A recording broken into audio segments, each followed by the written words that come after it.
Hi guys! Welcome back to my YouTube channel. My name is Grace and today's video, ayan, gumawa na naman tayo ng bagong makeup look. So ito yung suot ko guys today. So yung eyes natin guys, medyo dramatic na gold. Tapos yung lips, ayan, kakulay niya yung aking background. Yes! So anyway, kung gusto niyo makita guys kung paano ko ginawa itong makeup look na ito, then please keep on watching. Okay guys, so let's start. First, mag-i-spray lang ako ng aking MAC Prep and Prime na fixing spray para hydrated yung ating face. So gamit ko lang guys yung maliit kong electric fan para mabilis matuyo yung MAC na in-spray ko sa aking face, yung MAC Prep and Prime. Okay, so next for foundation, I will be using this Wet n Wild Photo Focus Foundation. And this is in the shade Desert Beige. So this is what it looks like guys. I-shake lang muna natin bago natin i-apply sa ating face. Itong foundation na to, meron siyang spatula. Ayan o, meron siyang applicator. So, ayan, ganyan. Ko lang siya ina-apply para hindi ko na kailangan ilagay sa kamay ko. Ayan. So, one dip lang yung ginawa ko. Ang dami niyang nakuha. So, that should be enough for my face. So, i-blend ko lang siya guys ng aking damp sponge. Itong sponge ko, parang kakulay niya yung background ko. Yeah, maganda yung coverage nito guys. It's not full coverage pero yeah, maganda yung ano niya, yung finish niya din maganda. Tsaka yung coverage niya medium. Tagal ko nang hindi nagamit tong foundation na to. Nakalimutan ko na kung gaano kaganda tong foundation na to. Medyo bright guys yung ano ko, yung background ko today kasi feel ko lang para masaya. Parang masaya yung kulay, ganon. Yeah, maganda yung coverage niya but you can still see my scar there. Yung ano ko, yung pimple scar ko, pero okay lang yan. Wala akong problema dyan. Hindi ko na kailangan takpan. Basta kapag nandiyan. You know, wala na akong magagawa. Hindi ko natatakpan yan. So, next guys, maglalagay lang ako ng concealer. I will be using this Instant Anti-age Eraser Concealer ng Maybelline. So, ito yung itsura niya guys. Malapit ko na siyang maubos. This is in the shade Nude. Medyo light siya sa akin guys. Itong shade na to, nandito na siya. So, gamitin na natin siya guys. Malapit naman siyang maubos. So, ayan. So, dito lang ako naglalagay ng concealer. And then, let's blend it again. Maganda tong concealer na to, guys. Kasi very lightweight siya. At saka madali siyang i-blend. Tsaka yung coverage niya is not too bad. Maganda rin yung coverage niya. Considering it's quite liquidy, yung consistency niya. Hindi siya thick. Pero maganda yung coverage siya. Yan, medyo na brighten up ang aking under eye area. So, na-highlights ang aking face. Parang ganon. Actually, okay lang pala. Itong nude na to. I don't know. Medyo maputi ba sa akin? Alam ko maraming may gusto nitong concealer na to. Kasi maganda talaga siya. Mga international and mga local, ganyan, na, YouTuber. Makeup guru. Ayan. Makeup guru. Gusto nila tong concealer na to. Kasi maganda talaga siya. It's Maybelline, so it's very affordable. Okay, so next, isaset ko lang ang aking concealer using this Maybelline Face Studio Setting Powder. This is a baking and brightening loose powder. Ilalagay ko lang muna siya sa takip. Konti lang ang kailangan ko kasi nagamit ako ng ibang pang-set, like press powder, pang-set sa aking face. Yan. Maganda rin tong powder na to. Na-mattify niya kagad yung aking under eye area. Parang hindi ko ata na-blend yung concealer ko sa aking eyelids, but okay lang yan. Normally, biniblend ko yung concealer ko sa aking eyelids. Parang nakalimutan ko atang gawin yun. Yan. So, but siniset ko na din ang aking eyelids kasi medyo oily yung aking eyelids, guys. Although, hindi ko siya na-prime ng concealer. Set na rin natin. Yeah, it really mattifies my under eye area, guys. Maganda rin tong powder na to. Maganda yung mga product ng Maybelline. Okay, for the rest of my face, I will be using this Maybelline Matte Maker Mattifying Powder. Matagal na sa akin to. Nahit ko na yung pan niya. And ang tagal ko nang hindi nagamit tong powder na to, guys. So, gamitin natin siya today para masaya. Kasi ang tagal ko nang hindi nagamit. Hindi ko alam kung pwede pa naman siya, di ba? Maganda to kasi talagang like the powder, namamattify niya din yung iyong face. Kaya nga sabi matte maker, di ba? Anong shade nito? May shade ata to. Sun Beige. Yan. Akala ko translucent. May shade pala to. Yan. So, medyo matte na ang ating face, guys. So, isaset ko din ang aking leeg. Hindi ko pala na ibaba yung foundation ko dito din. Okay lang. Medyo maputi guys yung mukha ko kasi sa aking leeg. Kasi, syempre, lagi naman ganyan, di ba? Parang laging medyo light yung face mo kaysa sa iyong body. Kasi, syempre, marami kang lalagay sa mga mukha mo, yung nag-i-skincare ka, ganyan. Syempre, hindi mo naman nilalagay yung skincare mo like your facial wash and things like that sa iyong leeg o sa iyong katawan, diba? So, it's always lighter your face compared to your body. Kasi, kung anak-anak ang mga nilalagay mo sa iyong face, kaya ganyan. Ako yun ako yun. Baka kayo hindi, pero ako, yes, mga skincare, ganyan-ganyan. Dami kong nilalagay sa mukha ko. Anyway, dami kong sinasabi. Let's move on sa kilay, guys. Gagawin ko lang ang aking kilay. I will be using this Revolution Pro Brow Pomade in the shade Dark Brown. But, I'm going to do my eyebrow off camera, guys, para hindi to masyadong mahaba itong video na to. So, yeah, I'll be right back. Hi guys, I am back. So, I'm done with my eyebrows. So, next, maglalagay tayo ng eyeshadow, guys. I will be using this eyeshadow palette from Revolution. This is the Jewel Collection Gilded. Ayan. So, this is what it looks like. Okay, so first, let's use transition shade. So, gagamitin ko to, guys, as my transition shade. So, warm up lang natin ang ating crease, like that. Para maganda yung ating eyeshadow, guys. So, parang feel kong gumawa ng medyo gold na eyeshadow. So, let's see. Ayan. So, ayan yung transition shade natin, guys. And next, papatungan ko pa siya ng isa pang kulay. So, gamitin natin tong kulay na to. Para siyang salmon na color. Tapos, ilalagay ko lang siya dito. Pinatong ko siya sa aking transition shade. Para maganda yung kulay. Kasi, alam niyo ba noon, isang transition shade lang yung ginagamit ko, one color lang, pero pansin ko na parang mas maganda siguro kapag dalawa yung pinaghahalo ko yung kulay, diba? So, yan.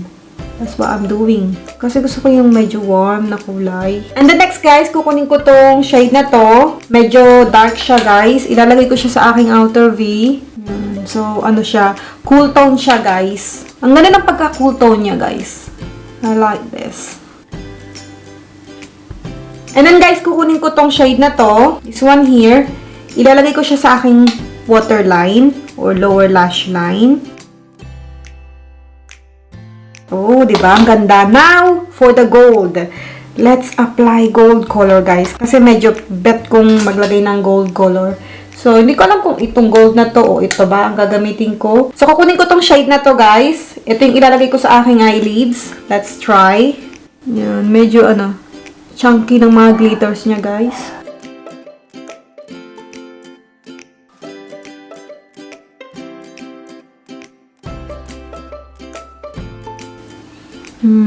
Daming fallout, guys. Ang dami niyang fallouts. And then, kukunin ko ulit yung brush na ginamit ko, guys, sa aking outer V. Hindi na ako maglalagdag ng product o ng eyeshadow dito. I'm just gonna blend this together like that. And then, kukunin ko yung brush na ginamit ko sa aking transition shade. And I'm just gonna blend a little bit here. Okay, so next, maglalagay ako ng gel liner, guys. Ang tagal ko nang hindi naglalagay ng gel liner, pero I'm gonna use it today. So, gagamitin ko tong LA Girl na gel liner.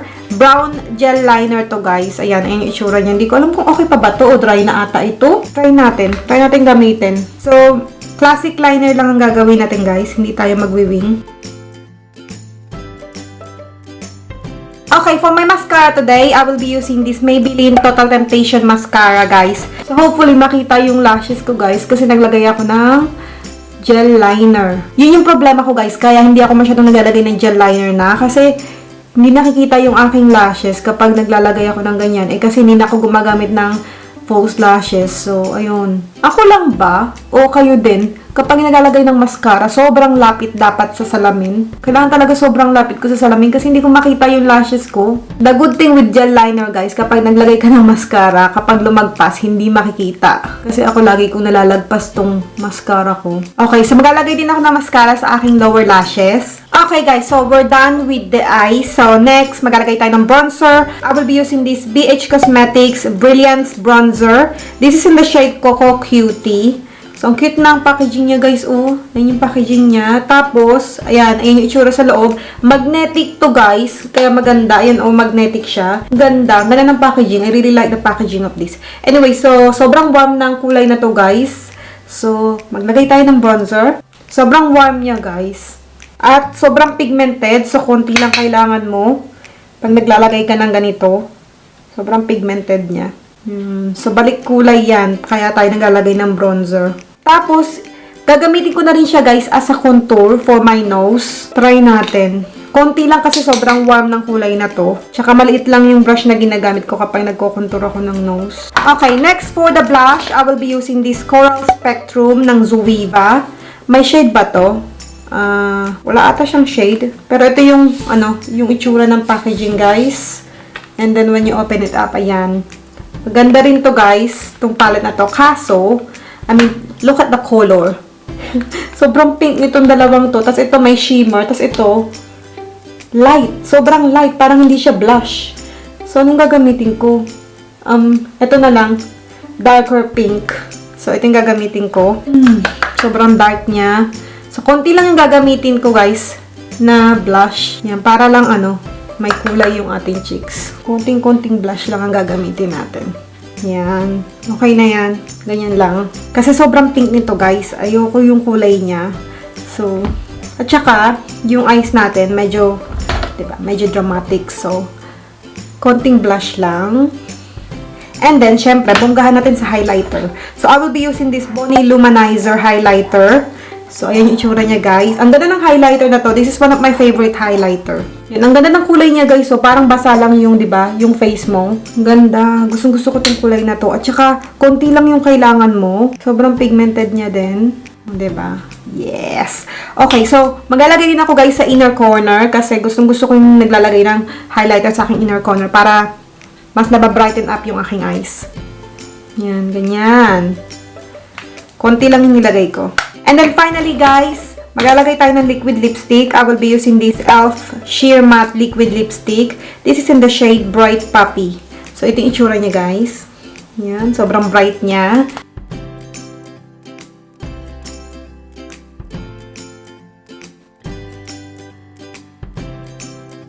So, feeling ko magda-dry down siya as matte finish kasi sabi dito, sheer matte. So, magda-dry down siya. But at the moment, hindi pa rin siya dry. Pero sobrang sobrang thin ng consistency niya.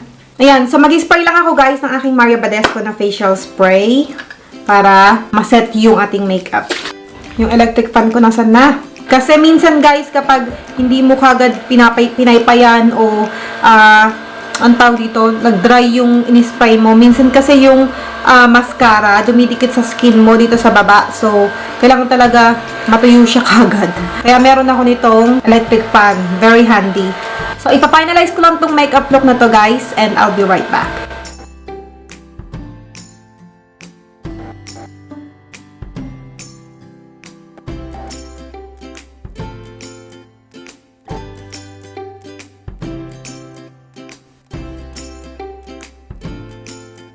Hi guys! So, ito na ang ating finish look. Sana nagustuhan nyo itong look na ginawa natin today. And if you have any questions or request videos, let me know in the comment section below. At lahat, guys, ng products na ginamit ko today, ilalagay ko siya sa description box so you can check that out. Thank you guys for watching. And if you haven't subscribed to my channel, just click the subscribe button down below. And I hope to see you again next time. Bye!